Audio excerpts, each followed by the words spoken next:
พ่อแม่ประชาชนออกตนญาติโยมชาวบ้านโซกคำเมืองไซเสถานครหลวงเวียงจันทน์ร่วมกันทำบุญมหาศาสตร์หรือพระเวทประจำปี 2025 อย่างเป็นขบวนม่วนซืนบุญพระเวทหรือบุญมหาศาสตร์เป็นบุญปางใหญ่ที่มีความหมายความสำคัญหลายในการเต้าโฮมความสามัคคีเป็นปึกแผ่นกลมเกี่ยวกันของประชาชนลาวในแต่ละท้องถิ่นแต่เหนือตลอดใต้เพื่อรักษาไว้ฮิตของประเพณีอันดีงามของลาวที่เคยปฏิบัติสืบทอดกันมาแต่ดนนานดังนั้นมาในวันที่7-8 มีนาคม 2025ที่วัดโซกคำเมืองไซเสถานครหลวงจันทน์จึงได้จัดงานบุญดังกล่าวขึ้นโดยการนำพาของพระอาจารย์พร้อมด้วยเจ้าภาพเจ้าสถาออกตนญาติโยมพ่อแม่ประชาชนเข้าร่วมยังเป็นขบวนฝุดฟื้นมวลซืนตามฮิตของประเพณีในวันที่7 มีนาแม่นมื้อห่างหากะเกียมหับโมทนาทานและในเวลา 13:00 นก็มีพิธีแห่พระเวทเข้าเมืองเวลา 16:00 นแม่นฟังสูตรปริตะมงคลและวันที่8 มีนากงกับวันเสาร์เวลา 4 โมงเช้าแม่นแห่เข้าพันก้อนเวลา 7:30 นทำบุญตักบาตรและฟังเทศตลอดวันก็ขอนมัสการเจริญพรพ่อแม่พุทธศาสนิกชนทุกคนทุกท่านก่อนอื่นเมิดในนามอาตมาภาพ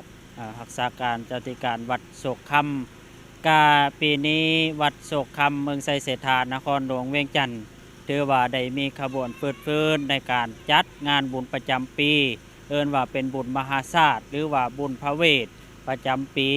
2025 ระหว่างวันที่ 7 ที่ 8 ของเดือน 3 เนาะฉะนั้นจุดประสงค์ในการจัดบุญพระเวทในคราวครั้งนี้ก็ผ่านมาแต่ละปีก็เฮาก็ได้เฮ็ดสืบทอดสืบต่อกันมาเพื่อรักษาไว้เชิงฮีตเชิงคองประเพณีอันดีอันงามโดยเฉพาะก็ได้รับความร่วมมือการอุปถัมภ์จากองค์การจัดตั้งบ้านโศกคำเฮาทุกภาคส่วนที่ได้ให้ความร่วมมือใกล้ชิดติดแตดพร้อมกันประพฤติปฏิบัติสวยพ่อแม่ครูบาอาจารย์ที่จุดประสงค์ในการเฮ็ดบุญพระเวทในคราวครั้งนี้นอกจากบุญพระเวทแล้วก็ยังมีบุญทักขิณานุปทานอุทิศหาพระอาจารย์สมชายบุญญประสิทธิ์ซึ่งเป็นครูบาอาจารย์เจ้าที่อดีตเจ้าที่การวัดโศกคำที่เพิ่นได้จากไปในนามศิษย์สานุศิษย์จึงระนึกคิดถึงแสดงความกตัญญูกตเวทีต่อเพิ่นเนาะนอกจากนั้นทุนที่ได้มาทั้งหมดทั้งมวลปัจจุบันนี้วัดโศกคำเฮากะกำลังซ่อมแปลงปัวแปลงกุฏิเนาะเอิ้นได้ว่าหลังคากุฏิที่ถูกผลกระทบจากผลหัวฉะนั้นในปัจจุบันนี้ก็คือเฮาได้เห็นกันก็มีโครงการหรือว่าบริษัทเพิ่นกำลังลงมือกะหากะเฮ็ดได้เบื้องหนึ่งก็ยังอีกเบื้องหนึ่งที่ว่ามีความยาวความกว้างทั้งหมดเป็น434 เมตรกะเลเนาะในทันเพิ่นก็เฮ็ดสำเร็จไปแล้วข้างหนึ่งก็ยังอีกข้างหนึ่งฉะนั้นก็ขอเชิญชวนออกตนญาติโยมที่มาร่วมในงานบุญพระเวทที่วัดโศกคำได้ร่วมอนุโมทนาทุนทั้งหมดจตุปัจจัยที่ได้มาก็เพื่อที่จะสมทบทุนปัวแปลงหลังคากุฏิหลังไม้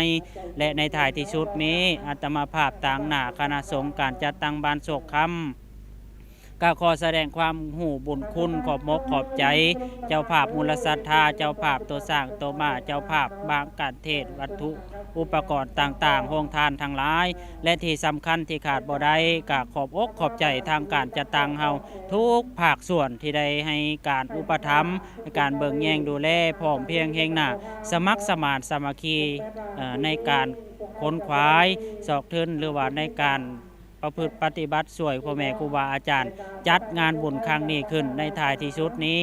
ก็ขออวยไส้ให้พรให้แก่ออกตนญาติโยมเจ้าภาพมูลศรัทธาทุกคนทุกท่านจงมีแต่ความสุขสวัสดีด้วยทั่วกันทุกท่านทุกคนด้วยเถิดซึ่งบุญดังกล่าวแม่นจัดขึ้นในระหว่างเดือน 4 หาเดือน 6 ลาวซึ่งกลุ่มกับเดือนมีนาหาเดือนพฤษภาของทุกๆปีในแต่ละท้องถิ่นอาจมีเงื่อนไขในการจัดงานบุญนี้แตกต่างกันแต่เป้าหมายส่วนใหญ่แม่นการฟังเทศน์นิทานสาดกเรื่องพระเวสสันดรให้จบในมื้อเดียววันเดียวเพราะเชื่อว่าบุญกุศลแห่งการได้ฟังเทศน์เรื่องพระเวสสันดรจนจบในวันเดียวจะได้พบศาสนาของภาษีอริยะพระพุทธเจ้าองค์ใหม่ที่จะมาในภายภาคหน้าเป็นศาสนาที่มีแต่คนที่มีบุญเท่านั้นดังนั้นจึงมีการเฮ็ดบุญฟังเทศนิทานเรื่องพระเวสสันดรมาฮอดทุกมื้อนี้ขอบอกขอบใจนำทางโทรภาพเนาะข้าพเจ้าที่ตาหน้าให้ บ้านในการเฮ็ดบุญในครั้งนี้ถือว่าเฮ็ดตามฮีตทำคองฮีตบ่ให้หม้อคองบ่ให้เซาแต่ละปีพวกเราก็ได้เฮ็ดบุญนี่นะเพื่อบุญผาป่าสามัคคีและก็เพื่อความสะดวกสบายให้ทางศาสนาและทางบ้านของเฮาก็ได้อำนวยความสะดวกให้ทางวัดทางว่าและก็ประชาชนบ้านนี้แหละความเพียรแห่งหน้าก็ที่ว่าตกลงปลงใจกันว่าเฮ็ดบุญพระเวทขึ้นมานี่สมมุติที่ผ่านมานี้ถือว่าพระอาจารย์แต่ละองค์ก็ถือว่ามีการเพียบพร้อมแล้วก็สร้างสร้างพัฒนาวัดให้รุ่งเรืองเรืองเรืองเป็นต้นกุฏิบ่หรือว่ากำแพงบ่หรือวัดว่าอารามต่างๆแต่บ้านเฮาก็มี2วัดแต่ละวัดก็ถือว่ามีความก้าวหน้าในการพัฒนาและก็มีความสามัคคีปรองดองกันและสุดท้ายนี้เนาะก็ขอเชิญชวนทางเจ้าภาพเจ้าศรัทธาและศาสนาสิกชนทุกภาคส่วนที่ว่ามาร่วมหัวใจกันสร้างวัดสร้างว่าให้ศาสนาของเฮาเถิดเจริญขึ้น พิธีการแห่พระเวทเข้าเมืองในมื้อบุญเวลาประมาณบ่าย2 โมงทั้งเฒ่าแก่และน้อยหนุ่มหญิงสาวได้พร้อมพากันออกไปป่าและทุ่งนาแคมบ้านเพื่อเฮ็ดพิธีกรรมเชิญพระเวทเข้ามาเมืองโดยจะมีครูบาสามเณรและสารวัตรเป็นผู้นำพาซึ่งเพิ่นจะมีบทเป็นคำเชิญและบทตอบรับระหว่างพญาศรีสนไสและพระเวสสันดรโดยเฉพาะของเพิ่นเมื่อจบแล้วก็พากันแห่แห่ผ้าพระเวทยาวหลายแมตที่มีรูปแต้มแต่ละตอนของนิทานกับเมื่อสู่สารวัตรแล้วเพิ่นก็เริ่มสืบต่อพิธีต่อไปในขบวนแห่แหนอย่างม่วนซื่นประกอบมีครูบาอาจารย์ตามมาด้วยพญาศรีสนไสนางพุทธดีเป็นพระเวท